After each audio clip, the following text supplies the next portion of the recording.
Yeah, very warm welcome. It's Friday, 17th of May. It's 8 o'clock in the UK and Ireland, and it's 3 p.m. Eastern Standard Time in the USA and the Americas.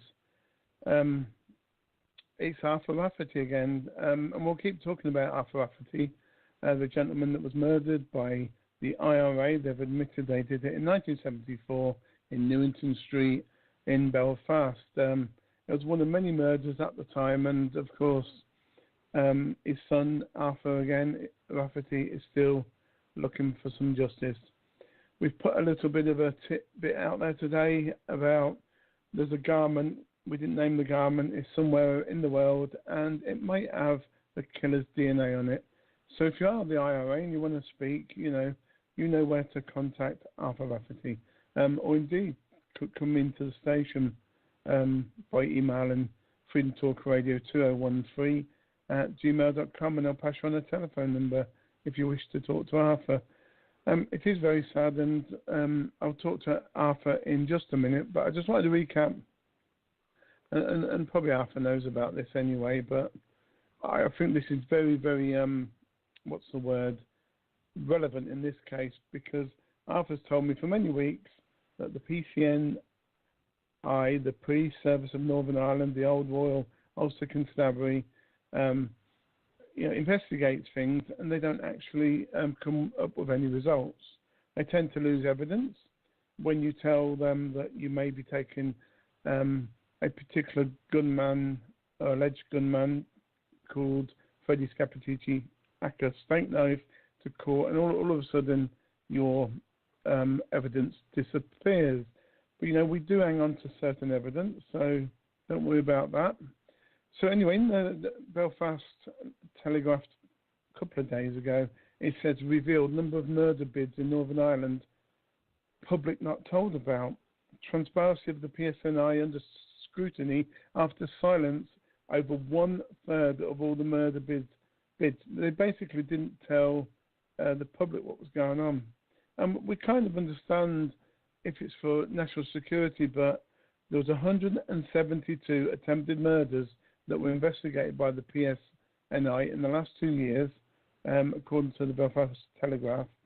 They were investigated, and on 56 occasions, included 18 attempted killings in the Belfast area, the media was never informed. I mean, we always blame the media for not telling us stuff, but really it may be the controllers that are not telling us everything.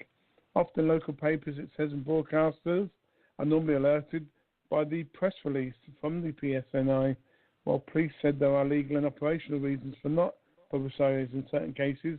Others argue that the public has a right to know about serious crimes. So they went into the Freedom of Information Act, and it shows that in 2017, 99 attempted murders, of which 31 the press never mentioned, and the following year 73, and the press never got to hear about 25 of them. Now, I'm not being funny to the paper because they're only printing what they're told, but there's something smells a bit off with that one. Another thing I want to tell people, and then I'll bring Arthur on. I was just sort of catching up on research. There was a murder. Now, this is relevant to Arthur's case as well, because we're looking for a good human rights lawyer that doesn't take sides, that doesn't want loads of money or big fees, that can do a no-win, no-fee. We're hoping to secure one very shortly, and, we're going to go down a few lines of inquiry that we've already got. But Pat Finucane, he was murdered to silence other human rights lawyers. I mean, how about that? His son was speaking recently, John. His dad was shot 14 times, and I think that's very close to how many Arthur Rafferty was shot. I think it was 12, by the Loyalist inclusion with the British security forces. So here again, we've not only got these people murdered and then the police colluding and covering stuff up, we've even got the good lawyers that try and bring justice that are being murdered. I mean, when will it end, Arthur? Over to you, my friend. And the follow on, and the thing you were saying there, the police in 1974, when my father was shot and lying in the hospital seriously ill, They told me that they would be in daily contact with me and keep me up to date with everything that is happening in the father's case. That, as I said, was 1974. This is 2019, and I have not seen one RUC PSA man about my father's case. They haven't been in contact with me at all. Yet they say they would be in daily contact with me. Yeah, no, it is very disappointing, especially when you've had to wait all these years. We know for your medical case you've had to wait a number of years, and I just think that's downright insulting to a victim's family. You know, it's not just you. I'm sure there's other family members that are asking questions, you know, why, what, if, where, and when. You know, and they would like to have closure probably as well. And so would many murder victims' families as well. It's not just Arthur Rafferty, or that's the one we're highlighting, so we can try and get, you know, justice in the future for other victims, because Arthur knows in his heart, because he was told by Brendan, a man that worked for the other side, you know, the people that murder people. Well, you can explain that in a minute, Arthur. But Brendan, on his deathbed, he had no reason to tell this Arthur Jr. here what happened to his dad, but he did, because I think that's what a good, decent man, woman, anybody would do. You know, if you had some secrets, you'd put some of them right. And there was nothing to lose, nothing to gain from telling Arthur Rafferty Jr. who shot his dad. So, you know, it has to be a valid, although not witnessed, I suppose, testimonial that people have to believe that Arthur Rafferty Sr. was shot dead by stakenife, even her scapegoat, stakenife Freddie Scappaticci.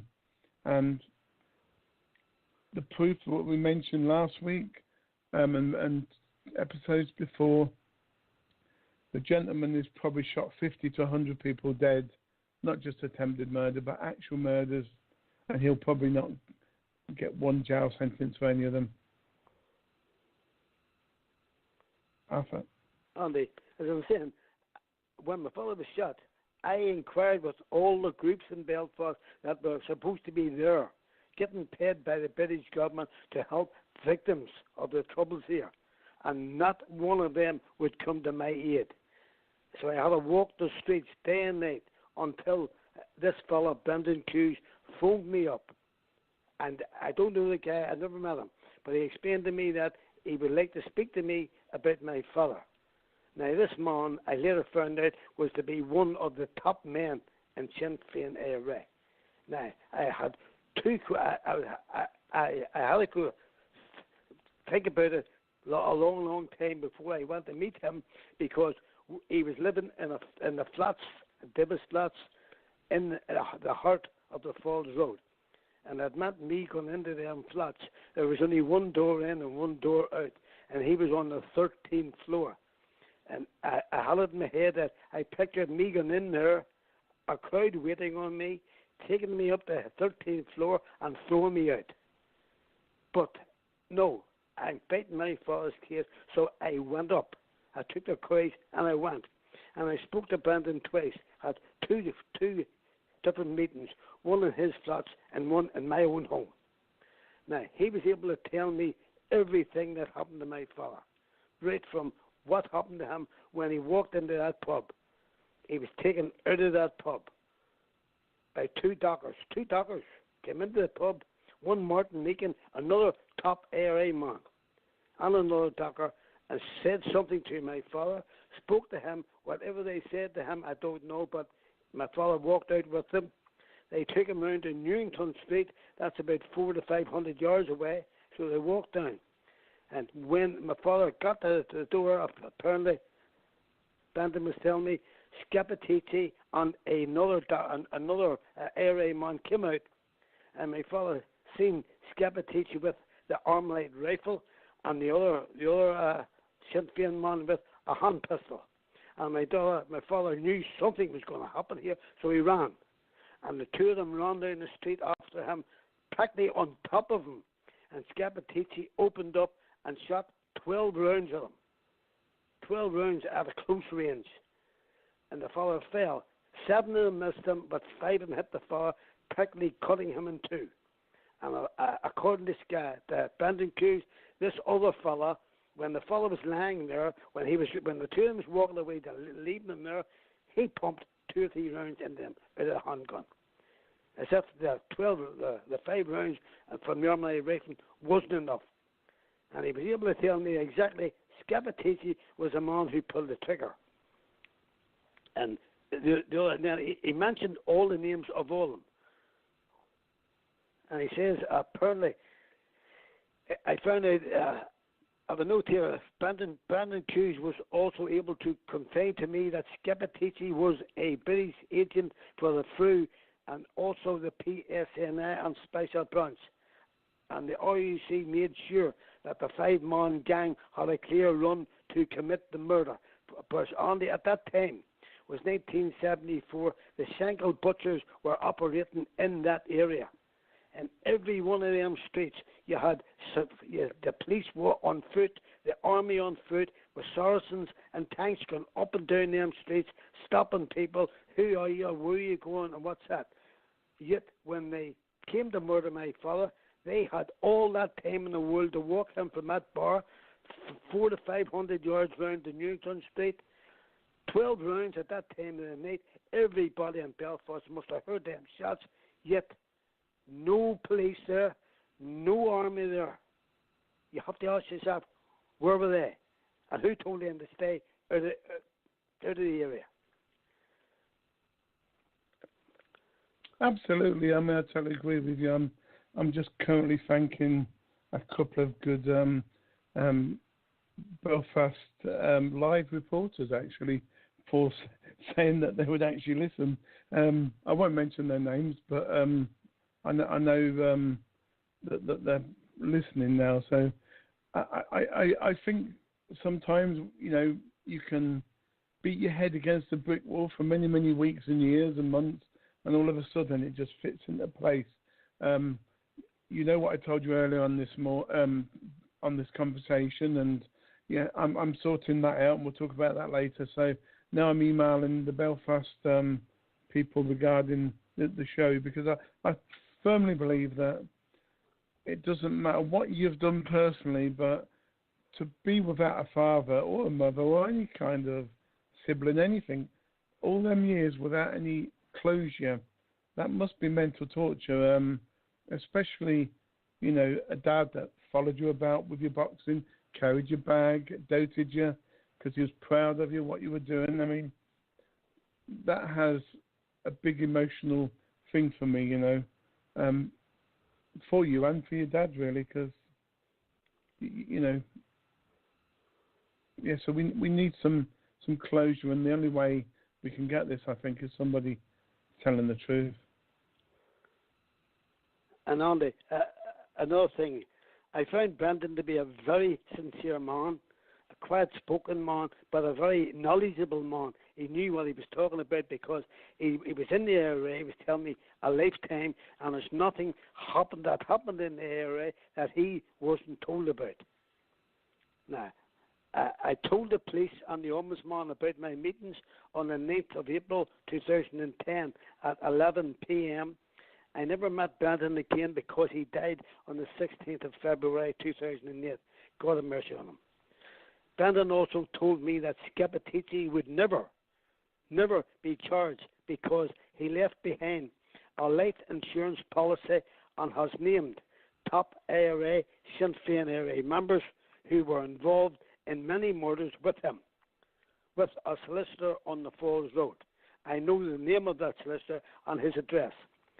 If anything should happen to him, I have tracked down the scum who, with the help of the RUC, PSNI, murdered my father, an unarmed man. One has since died, Martin Megan. He was one of the top men too. He was the one that took my father out of the pub. He worked with my father, and the other one was from the New Laws Road. He died also in 2007. The other three I know, two have also died. The only one of that 5-man team alive today is Scappaticci, and he is in London. And Brendan was able to tell me exactly how many people he has murdered. And as a matter of fact, he was to write all the names of the people out to me. He told me a terrible lot of names, at least 25 of his own men he murdered. And the Sinn Féin IRA knew he was doing it and gave him a free hand to do it. That's the power that man had in Sinn Féin IRA.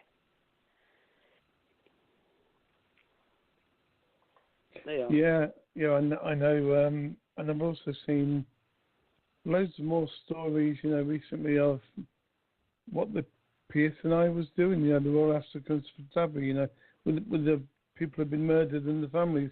I mean, I only gave one example tonight of a recent story this week, but there's lots and lots of families out there, not just yourself, and, don't take that as a bad thing, but I think if all you guys got together, especially the ones who thought it might have been Scappaticci, and jumped up and down peacefully somewhere, I think you'd get a bit of attention and then some justice, because they don't like the public to know their dirty linen.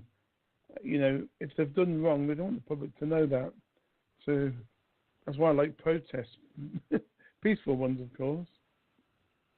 Another thing on this is a statement that Brendan Hughes made to me on the 6th of November 2005 at our meeting in Dibbs Flats. He was able to tell me that Scappaticci was informed about IRA informers who discovered that he was a double agent by his minders from the MI5, MI6. So the MI5 and MI6 were able to tell that Scappaticci that the names of the informers from the IRA who was about to plot his copybook, allowing him to murder fellow members of the IRA before they would blow the whistle on him to the five-man Army Council. And he also mentioned the name of the 5 men in the Army Council. But Scappaticci was given complete freedom as head of the Norton Squad to shoot informers. And if he thought they were working for the Army or police, and he was answerable to no one. Hughes knows of at least 24 ARA members who were shot by Scappaticci. And these men had families, but he just didn't care. This fellow was a psychopath, and he didn't care what he would do because he knew he hadn't to answer to anyone. He was given complete freedom by the ARA and also by the RUC PSNI. So how can any organisation allow a man to shoot other members of that organisation for no apparent reason? Absolutely, yeah. I've been trying to get some links between Martin McGuinness, Jerry Adams, and your case and Scappaticci. There's not that much out there, which is a shame because you never know. And I've emailed more than I dare to email, and we still don't seem to get anybody coming forward and giving us anything, do we? It's as if the world is just suddenly gone silent. And it also says in his statement on I'm just reading it here now, sure. Because I haven't had that statement out in years. Scappaticci was given the job to murder my father because my father stood up to the ARA who ran the Belfast docks. He had no fear of them. My father had no fear of them, and that's why it took 5 of them ARA men to murder my father. And Scappaticci also named Martin McGuinness as an ARA hawk. And his code name was Fisherman. Now, he gave me the names of a terrible lot of people, and I have them all wrote down, and I have them away in a secret place. So I'm just trying to find him here. He's given me the name of the 5-man Army Council. He gave me the name of the ISU Nothing Squad. That's the Internal Security Unit members. He's given me the name of all the 3 agents belonging to the Forces Research Unit. He's given me the Special Branch agents, all members of the ARA. He gave me their names and their numbers. So this man knew everything about the workings of the ARA because he was part of it for a long, long time. And so, as I'm saying, why picking me to tell me all them things? So he must have took pity on me because I was writing stories in the papers for years and years and years, and I was walking around them streets meeting these people. And there again, he was the only one helped me, and I appreciate that sort of thing.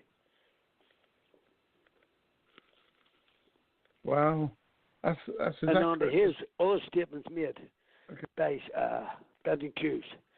The Armalite rifle that killed my father was destroyed by the RUC in 1977 by a senior police officer, even though the gun was used 4 times before and after my father's murder.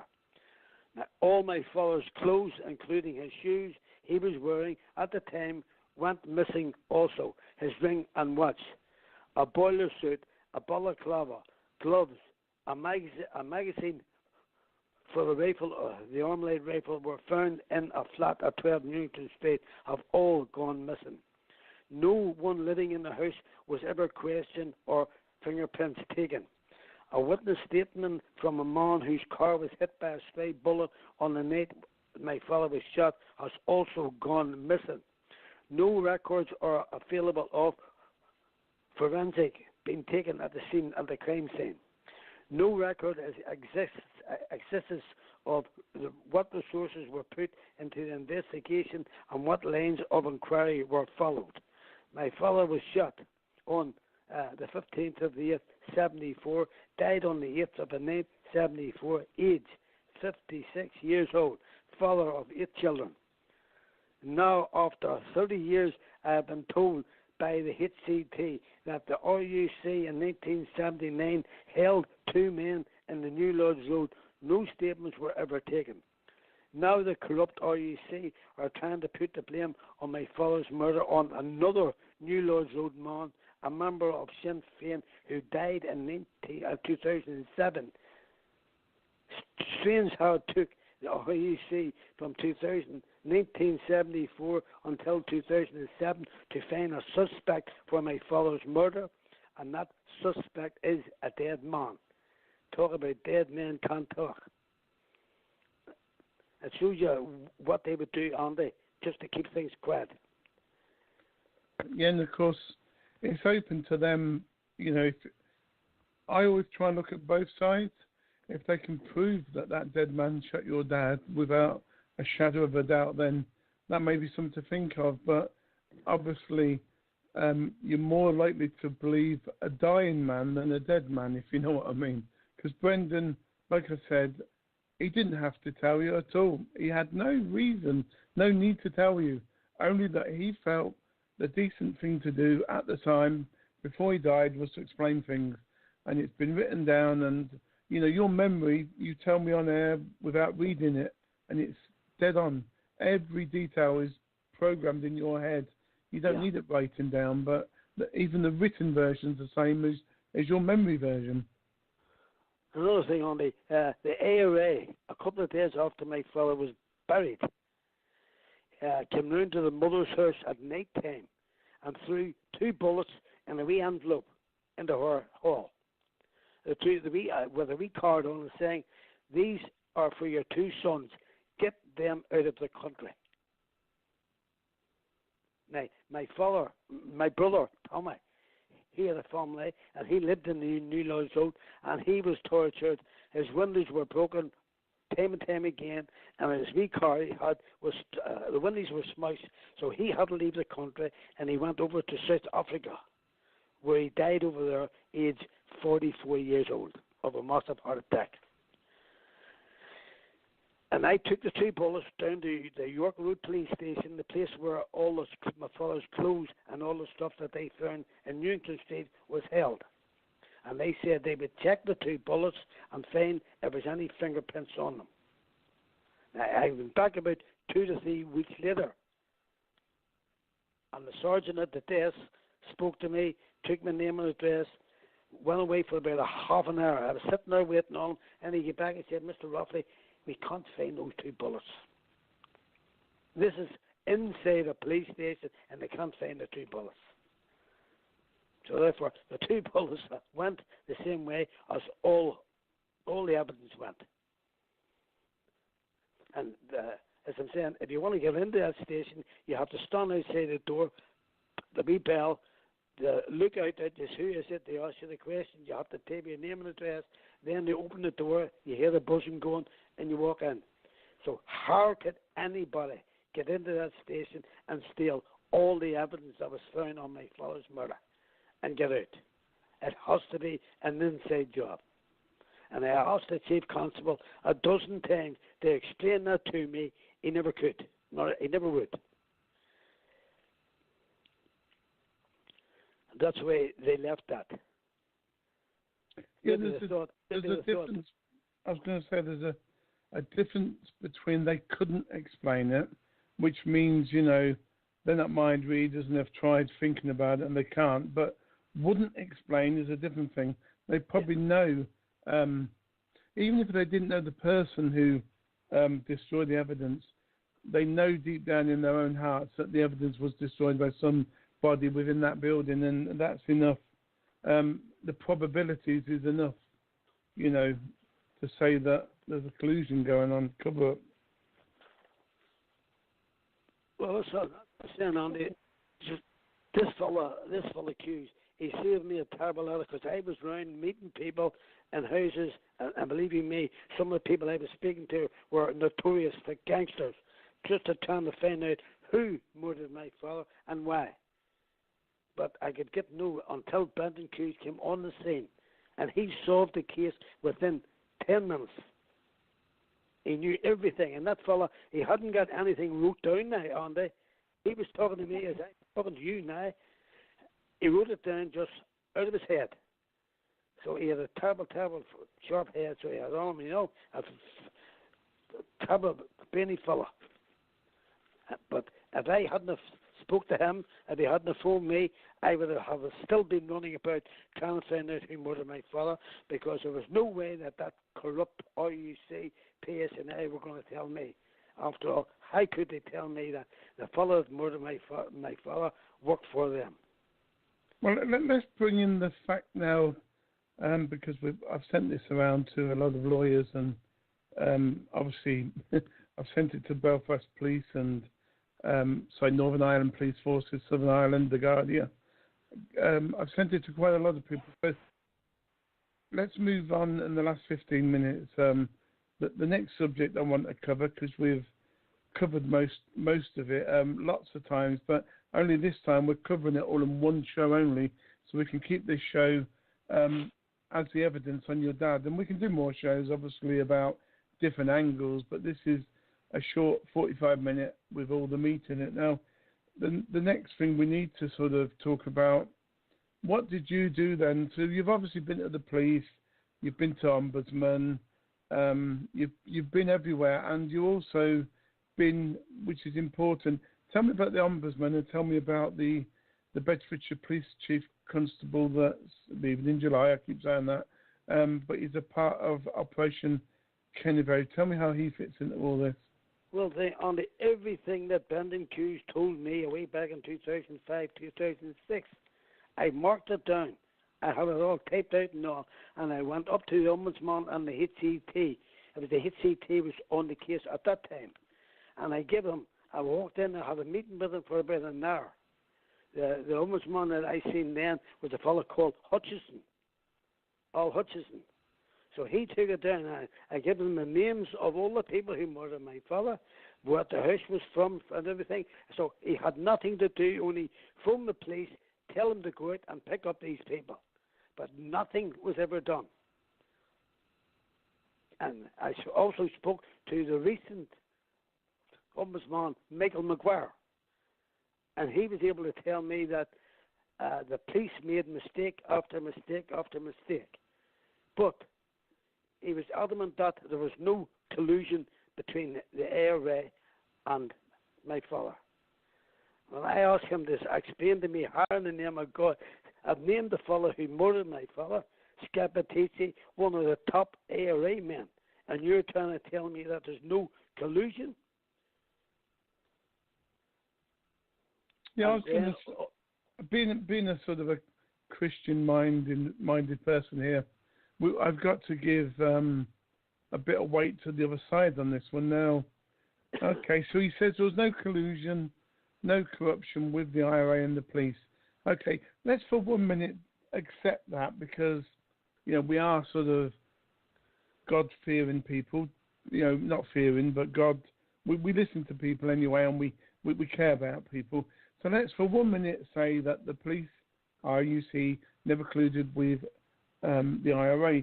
Okay then, but what they did was, the police, they've actually destroyed all the evidence from a secure building. The bit I can't work out, and you probably can't work out, is how is that not collusion or corruption or destroying evidence, perverting the course of justice, you name it. This, you know, in fact, affecting the war crimes tribunal even. You know, the list is endless. So how can you do that but not give advantage to the other side? I don't know. Andy, when Brendan Hughes was telling me, he found out that Scappaticci was working for the RUC, PSNI, and the British Army. So therefore, how in the name of God is that not collusion? And they knew that, and I told them then, but they seem to but McGuire says he doesn't recommend that there was any collusion at all there.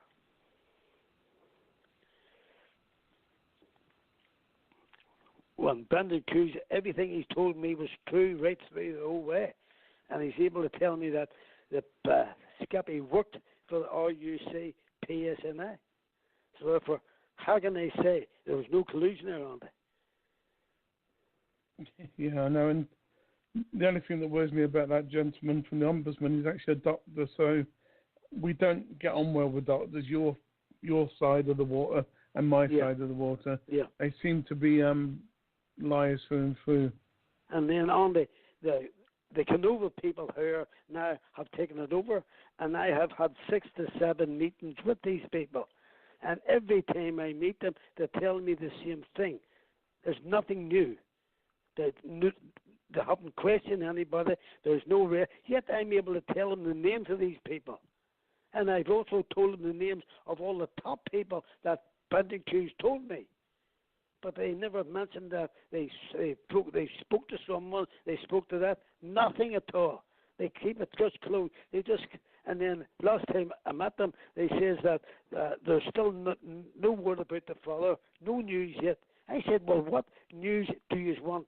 I've already told you the news, what to do. I've given you the men's names, where they live, what organisation they were in. What else do you want me to do for you? They are a complete waste of time. They'd probably want you to collect the criminals and put them in a cell in the Hague somewhere in Amsterdam, you know, and try them all for war criminals. They want you to do their job for them, I think. Well, as I said, I put a show on tonight now. Someone may say tonight, and I'm on my way. I've papers wrote and all, and I'll be sending it to the War Crimes Commission and the European Court of Human Rights. Because after all, I said before I was going to do that, but I just put it off. But now I see this is the only way my father is going to get justice. Because these people are going to have no interest in helping me whatsoever. And it goes right from the police, right to the courts, right to the whole way through. These people are all involved. So the only way I can get justice is go to the War Crimes Commission. If I have to go myself, I will go. because I tried all the solicitors and all the lawyers here, practically in Belfast here, and they are as corrupt as the courts. And I can say that with confidence only because I've met all of them. Well, most of them anyway. Just remember, there's always the odd one, the odd new one. Have faith in that, and also, you know, I think you're going to get a good lawyer. But the problem is, it's not so much the dodgy lawyers, because we heard from that other case where his dad was murdered because he was a great human rights lawyer. So I don't always think it's the lawyers that are. They're not dodgy as in they don't want to solve Arthur Rafferty's murder. They're dodgy as in they don't want to do the work, and they just want to collect the money and forget about the case. That's my interpretation of dodgy. But, you know, in the judges, well, I'm afraid I'll have to agree with you on that one. The judges in Belfast, Lagan courts, the majority of them, I mean, I've only known from about a dozen cases that they've told me about a different judge, you know, and some of them are high court judges, really big levels of judges, and 6 to 8 of them are definitely bent as a 9-bob note, and you can bend them all the way around your toilet bend, and, you know, they're so bent, it's unbelievable. So we know they're bent, but not necessarily the lawyers. It's only my point of view. You know, you can have yours as well, because you've obviously, over the years, you've met some dodgy ones, but have faith in the new ones that may be around. And another thing on the, I was speaking